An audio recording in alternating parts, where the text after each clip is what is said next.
재회에 실패하는 대부분의 사람들은 무언가를 안 해서가 아니라 안 해도 될 행동을 하는 경우가 훨씬 더 많습니다.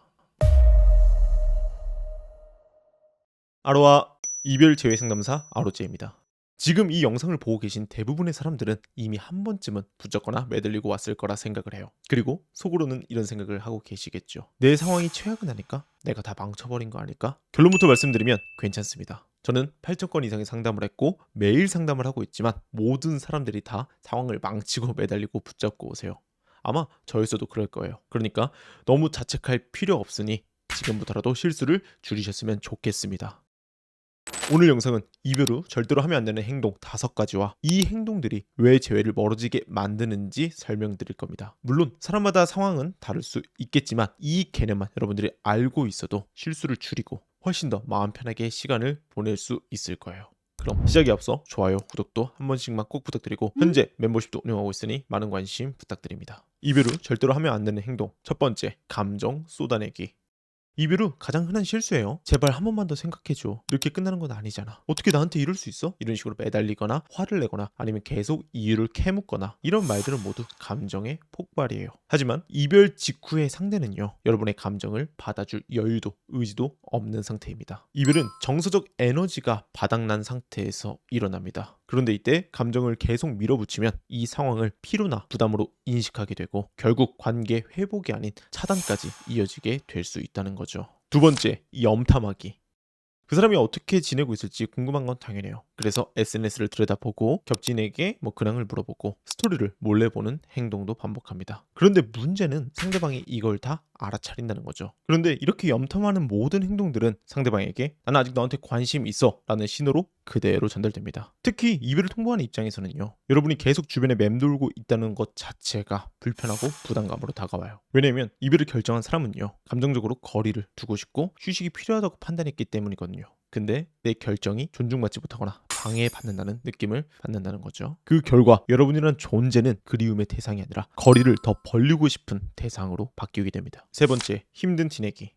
추억의 노래를 BGM으로 설정하고 진심은 소용없더라 막 이런 식으로 문장 같은 걸 올린다거나 사랑 이별 글귀에 좋아요를 누르고 막 스크랩을 하고 공유한다거나 상대방과의 추억의 사진을 피드에 올리는 이런 행동들을 뜻합니다. 근데 이런 사람들은 그냥 난 네가 너무 그리워 다시 돌아왔으면 좋겠어 라는 감정을 표출하는 거지만 상대방은 그렇게 받아들이지 않아요. 얘 아직도 나한테 미련이 있구나, 날 붙잡으려는 거구나. 그 순간 오히려 상대의 마음은 정리되기 시작합니다. 왜? 이 사람이 나한테 아직 미련이 있구나 라는 확신이 생기면 심리적으로 불안이 사라지고 안도감이 찾아오기 때문이에요. 내가 마음만 먹으면 언제든지 다시 만날 수 있겠다 이런 생각이 자리 잡는 순간 여러분은 다시 만나고 싶은 대상이 아니라 굳이 서둘러서 붙잡지 않아도 되는 사람으로 바뀌게 된다는 거죠. 즉 돌아가야 할 이유도 타이밍도 점점 사라지게 됩니다. 네 번째, 의미 없는 연락 반복.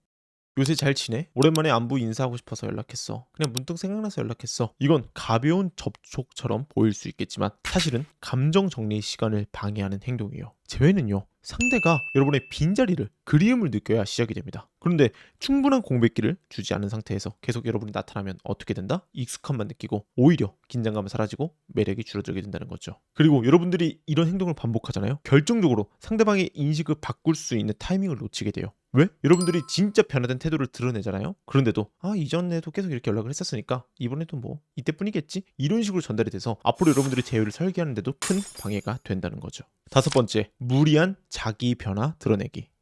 열심히 운동을 한다거나 안 하던 자격증 공부를 한다거나 책을 읽거나 너무 밝게 지낸다거나 이런 식으로 사진 속의 내 모습은 굉장히 밝고 바빠 보이고 굉장히 잘 지내는 것 같아요. 이렇게 이제 말씀들을 하시거든요. 물론 변화 자체는요. 굉장히 좋은 겁니다. 하지만 이 변화의 목적이 나를 다시 붙잡으려고 하는구나. 내 마음을 다시 돌아오게 하려고 하는구나. 그 의도가 읽히는 순간 어떻게 된다? 역효과가 나타난다는 거죠. 상대방은 이렇게 받아들이니까요. 얘가 변했네. 정말 괜찮아졌네가 아니라 저거 나보라고 하는 행동이네. 여전히 나한테 마음이 남아있구나. 그 순간 여러분의 노력이나 변화들은 어떻게 느끼게 된다? 진짜 성장이 아닌 그냥 마음을 돌리기 위한 연출된 쇼처럼 보이게 된다는 거죠. 이때 상대는 그냥 두 가지 반응을 보이게 돼요. 아직도 나한테 마음이 있구나 라는 안도감이나 아니면 그냥 진심 없는 가식 같아 라면서 오히려 불신, 빈정이 상하게 된다는 거죠. 어느 쪽이든 결론은 똑같습니다. 다시 만나고 싶다는 생각이 들지 않는다는 거죠.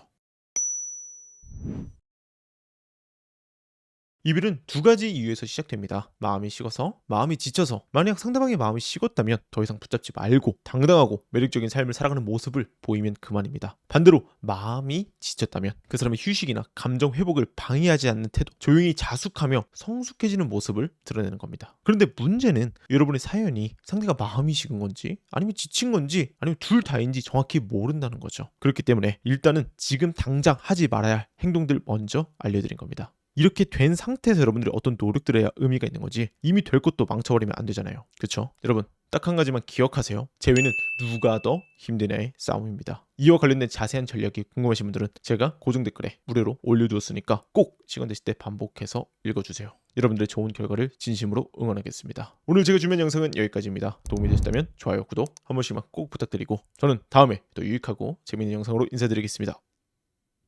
아로제였습니다.